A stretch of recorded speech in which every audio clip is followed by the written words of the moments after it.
Bonjour, allez aujourd'hui je vais vous proposer une vidéo un petit peu différente de d'habitude.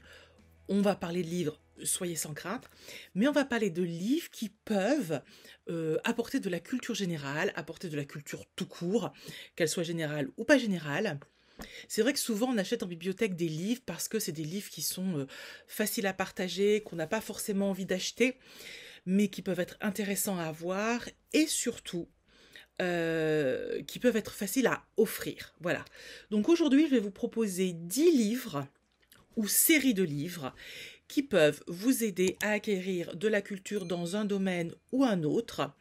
Et je vais vous proposer aussi des livres plus spécialisés dans un domaine, mais qui est suffisamment large pour couvrir un large domaine de culture. Voilà, donc j'espère que cette vidéo va vous plaire. Ce sont vraiment des livres que j'aime beaucoup, des collections que j'aime beaucoup et que j'avais envie de partager avec vous. Alors, à tout seigneur, tout honneur, on va commencer bêtement par les livres que tout le monde connaît, mais pour autant, on ne peut pas les oublier, c'est pour les nuls. Voilà. Moi, c'est une collection que j'ai toujours été un petit peu entre deux, une espèce d'amour-haine pour cette collection. Je la trouvais un peu, parfois un peu facile, je sais pas comment le décrire. Et d'autres fois, je me disais, c'est quand même bien d'avoir ça sous la main, mais est-ce que ce Rider Digest est vraiment intéressant? Et puis, il y a quelques années, on a reçu une autrice qui avait écrit L'astronomie pour les nuls. Et elle nous a expliqué comment elle avait fait le livre. D'abord, c'était une grande spécialiste. Et comment elle a construit le livre, le temps qu'elle y a passé. Et en fait, ça m'a scotché. J'ai vraiment compris que les livres pour les nuls, de chez First, donc c'est First Edition qui fait ça, c'est pas fait n'importe comment. C'est vraiment des livres qui sont faits par des grands chercheurs, spécialistes dans leur domaine, parfois de façon très pointue. Et je pense qu'il y en a qui sont hyper intéressants, hyper brillants. Et si vous avez un domaine qui vous intéresse, écoutez, regardez, je vous en mets plein d'exemples ici. Tout ça, c'est des livres qui peuvent apprendre des choses. Il y a de tout, hein. Vraiment, ça passe par tous les domaines, aussi bien des arts, de la science, de vraiment, vous avez le choix. Et puis sinon, vous avez simplement celui qui s'appelle la culture G, qui vous permet aussi d'apprendre des choses. Alors là, vous allez picorer, hein. Mais ça peut être sympa. Moi, je sais que pendant un temps, j'ai eu ce livre-là dans mes toilettes, parce qu'on picore des petits bouts, et puis c'est agréable, et on apprend des choses. Et, pardonnez-moi, mais on sort les toilettes moins bêtes. Hein, voilà. Des fois, pourquoi pas. Donc c'est vraiment une collection que je conseille, qu'il ne faut pas bouder, parce que certains de leurs livres, alors probablement pas tous, hein, évidemment je ne les ai pas tous lus, peut-être que certains sont moins bons, je ne le sais pas, mais dans l'ensemble, ça mérite qu'on s'y intéresse. Une autre série de livres que j'aime énormément et qui est peut-être moins connue que la série pour les nuls, c'est 3 minutes pour comprendre. Ils sont super. Et vous avez plein de domaines. Alors, ça a commencé plutôt sur les sciences. Vous avez 3 minutes pour comprendre les maths, 3 minutes pour comprendre la géométrie, 3 minutes pour comprendre l'électricité. Et alors, je suis en train de regarder sur le site, maintenant, on a 3 minutes pour comprendre la psychanalyse, 3 minutes pour comprendre comment pensent les génies, 3 minutes pour comprendre la Première Guerre mondiale, 3 minutes pour comprendre l'histoire de la Coupe du monde de football, 3 minutes pour comprendre les notions essentielles du codage informatique, la biochimie, l'histoire de l'Orient, la bande dessinée, la Seconde Guerre mondiale, la conquête spatiale, les philosophes français, le 50 principes et applications de la science des données, et etc., etc., etc. C'est chez Très Daniel, c'est des livres qui ont tellement bien marché au début qu'ils les ont vraiment développés. C'est comme les nuls. Alors vous voyez, ils sont tous la même tête, ils sont ces couvertures cartonnées, marron, couleur un peu, comment dire, papier recyclé. Donc ils sont hardback, hein, cette couverture, vous voyez, elle est dure. Ils sont très petits, hein, généralement ils sont gros comme ça, beaucoup plus petits que pour les nuls. On part vraiment du principe qu'on va survoler le sujet, donc 3 minutes pour, mais en même temps vous allez apprendre des vrais trucs. C'est pas juste 3 minutes pour rien du tout. Vous en ressortez peut-être pas à savoir tout, mais à savoir l'essentiel, quelques notions. Et parfois, ça... Putain, j'ai pas remis le micro, mais je me saoule. Donc voilà, vraiment une collection très sympa et qui peut être lue aussi par les ados. Nous, elle est classée en adulte parce que ça s'adresse aux adultes, mais vraiment, c'est une collection que vous pouvez offrir à vos ados. S'il y a un domaine qu'ils ont envie de développer, ou au contraire, s'il y a un domaine qu'ils ne maîtrisent pas, le pour les nuls peut faire peur, le 3 minutes ne fait pas peur. Voilà, c'est vraiment des livres qui sont super. Alors ensuite, si on parle de philo, il existe un livre qui s'appelle La planète des sages. Et je vous en parle parce que c'est Jules qui l'a fait. Alors Jules, il est très connu, hein, je pense que j'enfonce des portes ouvertes. Sa série la plus connue, c'est évidemment Silex and the City. Si vous n'avez pas lu Silex and the City, bah écoutez, lisez-le parce que c'est vraiment excellent. Mais il a aussi écrit des bandes dessinées ou des livres sur des sujets plus larges. Alors par exemple, je cherche, donc il y a La planète des sages dont je vous parlais. Il y a aussi La fin de l'histoire, alors fin F-A-I-M. Voilà, vous avez des livres comme ça qui sont de domaines plus larges.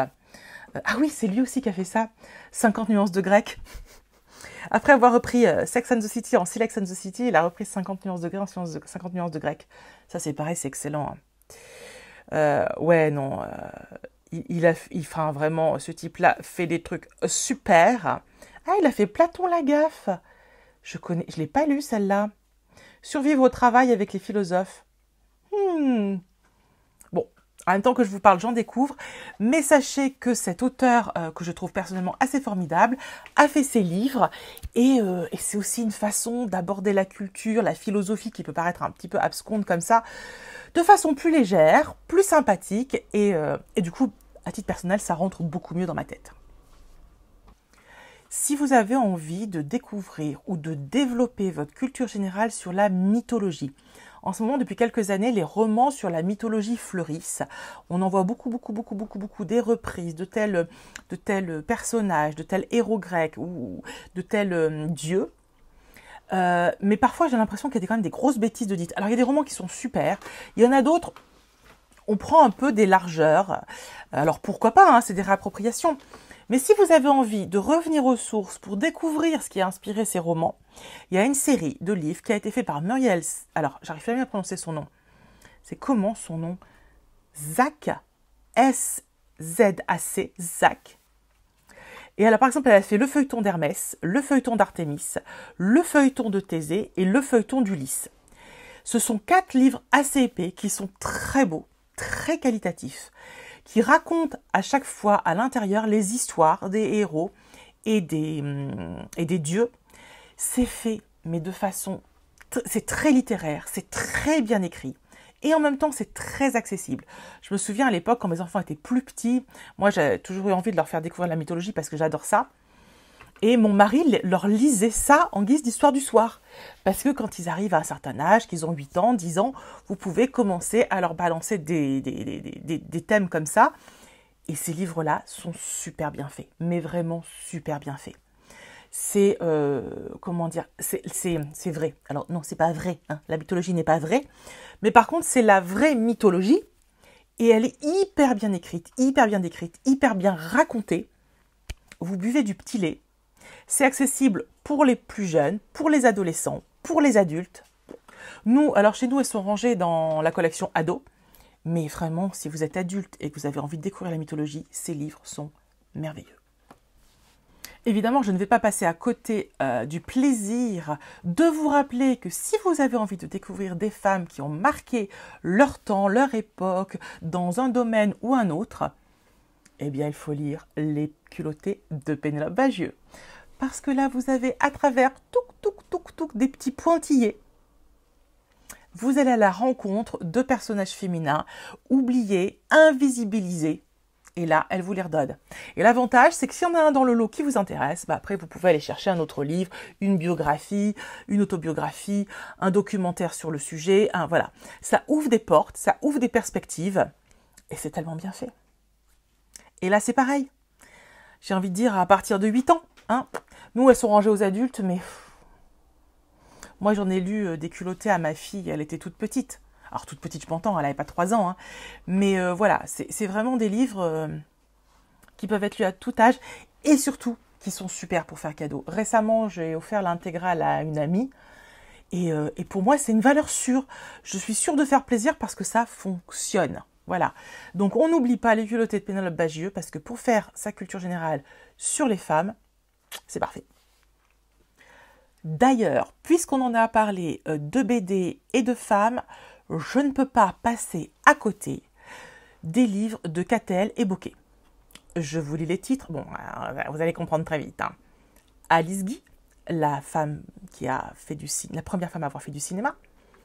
Olympe de Gouges, Joséphine Baker, Anita Conti. Qu'est-ce qu'il y a d'autre dans leur liste? Il doit y en avoir d'autres. J'aimerais tellement les avoir, ceux-là, je les ai pas. Je crois que c'est un de mes goals, ça, ce serait à l'occasion de m'offrir à moi. Ah, il y a Kiki de Montparnasse.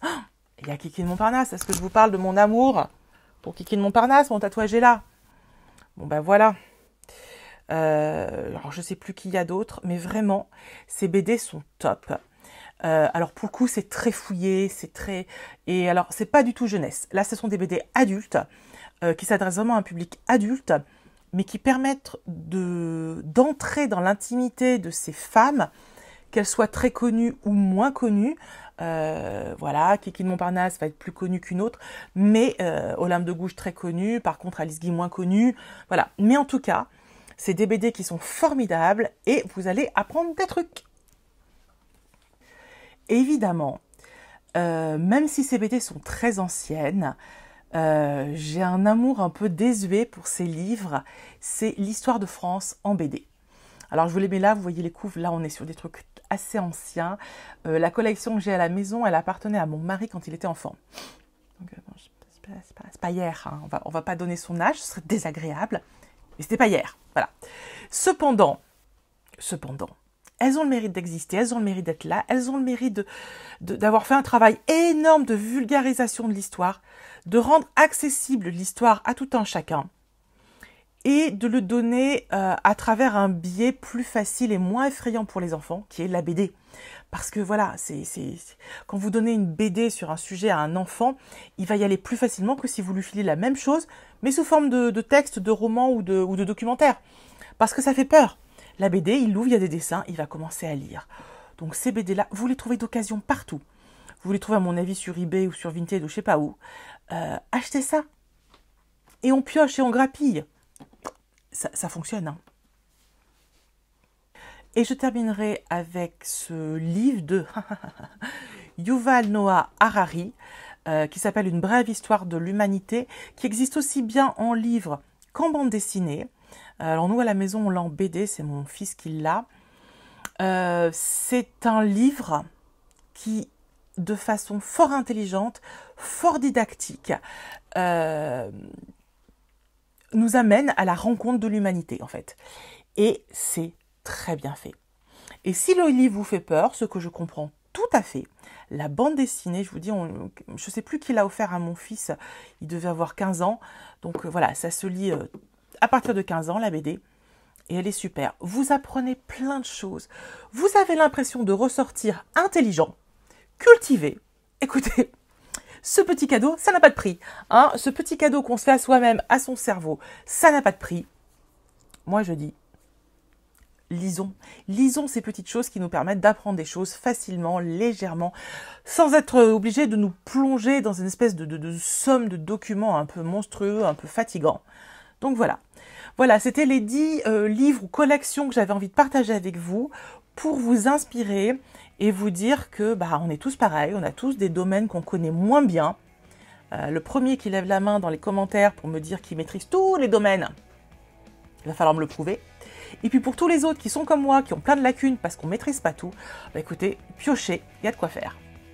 Allez, je vous embrasse et on se retrouve très vite pour une autre vidéo. Ciao!